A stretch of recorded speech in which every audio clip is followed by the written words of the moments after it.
गुस्सा करती है। भाई फेंक दाना लोढ़ा गुस्सा कम कर थोड़ा चूड़ी फूट जाई रंग छूट जाए तमन्ना रूठ जाए तोहरा राजा जी के दिलावा टूट जाई तोहरा राजा जी के दिलावा टूट जाए तोहरा पिया जी के दिलावा टूट जाई तोहरा राजा जी के दिलावा टूट जाए। हमारा बाबू नहीं बाबू नहीं बाबू नहीं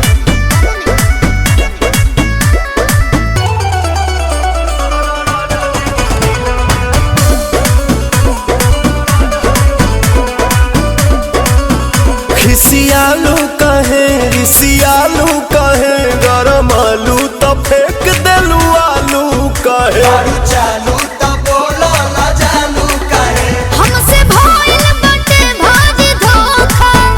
एही आलू के मिस देब चोखा झाई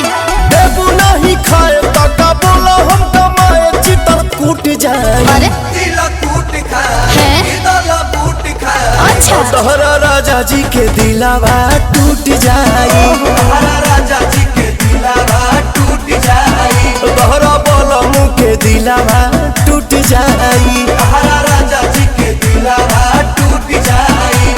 आ रहे दो ढेर हो गई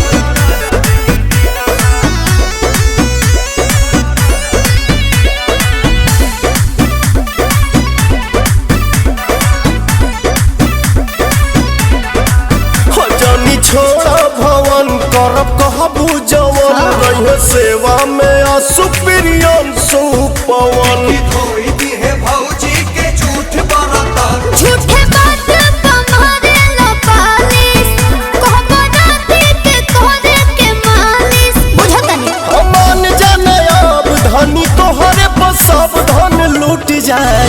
लफुरूट खाए अरे? प्यारा झूठ जाए तोहरा राजा जी के दिलावा टूट जाई तोहरा राजा जी के दिलावा टूट जाए तोहरा सैया जी के दिलावा टूट जाई तोहरा राजा जी के दिलावा टूट जाए। बस करो रोई बका